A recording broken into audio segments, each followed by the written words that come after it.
सभी को नमस्कार। सभी प्रतियोगी परीक्षाओं के लिए आज के महत्वपूर्ण करंट अफेयर। नेशनल, नेपाल के गृह मंत्री सुदन गुरुङ ने इस्तीफा दिया। 22 अप्रैल को नेपाल के गृह मंत्री सुदन गुरुङ ने अपने पद से इस्तीफा दे दिया है। गुरुङ पर मनी लॉन्ड्रिंग के आरोप और कारोबारी दीपक भट्ट से संबंध का आरोप है। इसके साथ ही गुरुङ पर निवेश और वित्तीय लेन देन को लेकर भी सवाल उठ रहे हैं। नेपाल के अखबार की रिपोर्ट के मुताबिक गुरुङ ने निष्पक्ष जांच और आपसी टकराव से बचने के लिए पद छोड़ने की बात कही। गुरुङ 27 मार्च को बालेंद्र शाह के नेतृत्व में बनी राष्ट्रीय स्वतंत्र पार्टी की सरकार में गृह मंत्री बने थे। गृह मंत्री बनने के अगले ही दिन उन्होंने पूर्व पीएम केपी शर्मा ओली और पूर्व गृह मंत्री रमेश लेखक की गिरफ्तारी के आदेश दिए थे। गुरुङ सितंबर 2025 में हुए जेन-ज़ेड आंदोलन के प्रमुख चेहरों में रहे। हालांकि उनकी उम्र 36 साल है। सुदन गुरुङ जेन-ज़ेड प्रोटेस्ट में आक्रामक तरीके से भाषण देने की वजह से जल्द ही युवाओं में लोकप्रिय हो गए थे। गुरुङ नई सरकार बनने के बाद पद छोड़ने वाले दूसरे मंत्री हैं। इससे पहले 9 अप्रैल को श्रम, रोजगार और सामाजिक सुरक्षा मंत्री दीपक कुमार को अनुशासनहीनता के आरोप में हटाया गया था। सुदन गुरुङ जन्म 18 जुलाई 1987, स्थान गोरखा, नेपाल। राजनीति से पहले काठमांडू में मशहूर इवेंट मैनेजर और नाइट क्लब डीजे रहे। राजनीतिक करियर सितंबर 2025 नेपाल के जेन-ज़ेड आंदोलन का नेतृत्व किया। मार्च 2026 राष्ट्रीय स्वतंत्र पार्टी आरएसपी की ओर से संसद चुने गए। 27 मार्च 2026 23वें गृह मंत्री बने। 22 अप्रैल 2026 अपने पद से इस्तीफा दिया। नेक्स्ट, केंद्र सरकार ने ऑनलाइन गेमिंग के लिए नोटिफिकेशन जारी किया। 22 अप्रैल को केंद्रीय सरकार ने देश में ऑनलाइन गेमिंग को रेगुलेट करने के लिए online gaming authority of India OGAI के बनने का नोटिफिकेशन जारी कर दिया है। 1 मई 2026 से ऑनलाइन गेमिंग एक्ट लागू हो जाएगा। यह notification online gaming regulations act 2025 के तहत लागू किया गया।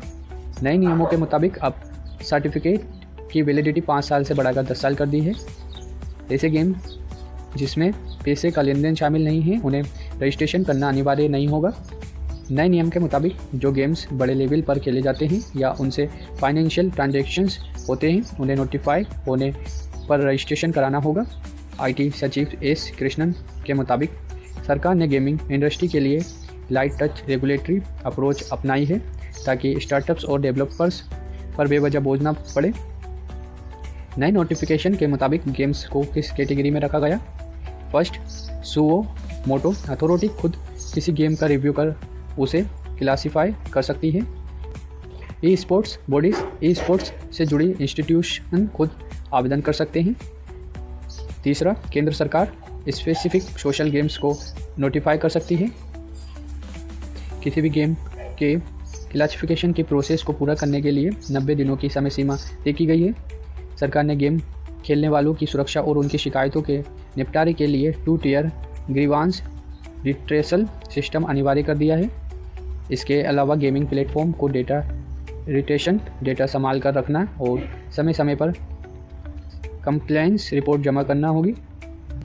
गृह मंत्रालय भी अब IT अथॉरिटी का हिस्सा होगा ताकि नियमों का उल्लंघन करने वाले गेम्स को ब्लॉक करने जैसी कार्रवाई की जा सके। नए नियम में रिफंड से जुड़े नियमों को हटा दिया गया है क्योंकि सरकार का मानना है कि इस समस्या को पहले ही शामिल किया जा चुका है। Online gaming authority of India OGAI एक 6 संसदीय टीम होगी। टीम में IT मंत्रालय के अलावा गृह मंत्रालय के प्रतिनिधि भी शामिल होंगे। ये टीम देश में चल रहे गेम की निगरानी करेगी और उनके क्लासिफिकेशन को तय करके यूज़र्स की प्राइवेसी और सिक्योरिटी सुनिश्चित करेगी। निधन, बीकाजी के CMD शिवरतन अग्रवाल का निधन। 23 अप्रैल को बीकाजी के chairman of managing director CMD Shivratan Agarwal का निधन हो गया है। वे 74 साल के थे। शिवरतन अग्रवाल ने साल 1987 में बीकानेर में बीकाजी ब्रांड की स्थापना की थी। बीकाजी को शिवरतन ने बहुत छोटे लेवल से शुरू किया था जो आज एक बड़े फूड ब्रांड के रूप में स्थापित है। शिवरतन अग्रवाल ने सिर्फ 8वीं तक की पढ़ाई की थी। उन्होंने अपने क्रिएटिव विज़न से बीकाजी को एक ब्रांड बनाया। शिवरतन ने अपना बिजनेस शुरू करने से पहले कई देशों की यात्रा की और प्रोडक्शन स्ट्रेटेजी को समझा। मुझे पहले सिर्फ हाथों से ही बनाया जाता था। मगर शिवरतन ने मशीन से भुजिया बनाने का सेटअप बनाया। बीकाजी भारत का पहला ऐसा ब्रांड बना जिसने मशीन से भुजिया बनाई। इससे बीकाजी की प्रोडक्टिविटी और क्वालिटी दोनों बढ़ी। 2022 में आईपीओ के बाद इंडियन स्टॉक एक्सचेंज में बीकाजी को लिस्टेड कराया, जो आज एक इंटरनेशनल ब्रांड है। शिवरतन एक पारंपरिक अग्रवाल व्यवसायी परिवार से हैं, जिसकी जड़ें बीकानेर के मिठाई और नमकीन व्यापार में गहराई से जुड़ी हुई हैं। बीकाजी के 250 से ज़्यादा प्रोडक्ट्स हैं। ये भारत के अलावा अमेरिका, यूएई, ऑस्ट्रेलिया, रूस, फ्रांस, जर्मनी, स्पेन, नीदरलैंड समेत 22 देशों में मिलते हैं। शिवरतन के बेटे दीपक अग्रवाल अपनी कंपनी के एमडी बने। शिवरतन अग्रवाल ने अपने खानदानी बिजनेस हल्दीराम के बंटवारे के बाद बीकाजी शुरू किया था। Next, international. ट्रंप ने नौसेना प्रमुख जॉन फेलन को पद से हटाया। 22 अप्रैल को अमेरिका रक्षा विभाग ने अमेरिका नेवी प्रमुख जॉन फेलन को पद से बर्खास्त कर दिया है। रक्षा सचिव पीट हेगसेथ ने बयान जारी कर कहा है कि फेलन तत्काल प्रभाव से अपना पद छोड़ रहे हैं। फेलन ने एक दिन पहले ही वाशिंगटन डीसी में नौसेना के वार्षिक सम्मेलन में बड़ी संख्या में नाविकों और उद्योग जगत के प्रतिनिधियों को संबोधित किया था और पत्रकारों से अपने एजेंडे पर चर्चा की थी। हालांकि सूत्रों के मुताबिक पिछले कुछ महीनों से फेलन और पेंटागन के शीर्ष नेतृत्व के बीच लगातार मतभेद चल रहे थे। फेलन ट्रंप के चुनाव अभियान के प्रमुख दानदाताओं में से एक थे और उन्होंने निजी निवेश फर्म रगन मैनेजमेंट एलएलसी की स्थापना की थी। फेलन ने 24 मार्च 2025 को नौसेना सचिव के पद की शपथ ली थी। फेलन की जगह पर नौसेना के वर्तमान अवर सचिव हंग काओ को कार्यवाहक नौसेना सचिव नियुक्त किया गया है।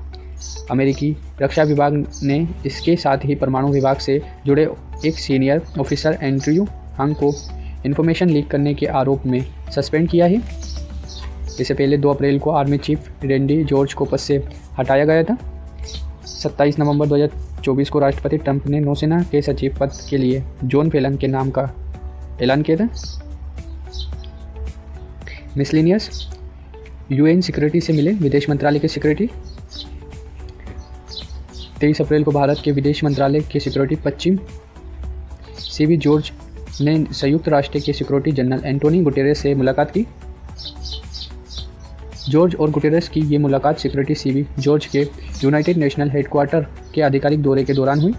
जॉर्ज ने इस बैठक में 2026 ECO SOC यानी United national economic and social counselling की आम बहस में भी भारत का पक्ष रखा।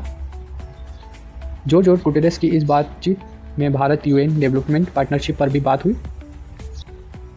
इस बैठक में मल्टीलेटरल कोऑपरेशंस को मजबूत करने पर भी बात हुई, जिसमें पीस कीपिंग यानी शांति स्थापना, सस्टेनेबल डेवलपमेंट और क्लाइमेट चेंज जैसे मुद्दों पर बात हुई। इसके साथ ही बैठक में ग्लोबल और रीजनल मुद्दों पर भी बात हुई। इसमें जियोपॉलिटिक्स, टेंशन और ह्यूमन कंसर्न यानी भूख, गरीबी, शिक्षा और स्वास्थ्य से जुड़े मुद्दों पर बात हुई। इस बैठक में यूएन रिफॉर्म्स और ग्लोबल साउथ पर भी चर्चा हुई। आज का इतिहास। 24 अप्रैल का इतिहास। 24 अप्रैल 1993 में भारत में 73वां संविधान संशोधन लागू हुआ, जिसके तहत पंचायती राज को संवैधानिक दर्जा मिला। 24 अप्रैल 1981 में पहला IBM व्यक्तिगत कंप्यूटर PC पेश किया गया। 24 अप्रैल 1973 में भारत रत्न क्रिकेटर सचिन रमेश तेंदुलकर का मुंबई में जन्म हुआ। ऐसे ही डेली के current affair and news update के लिए चैनल को लाइक एंड सब्सक्राइब करें। Thank you for watching.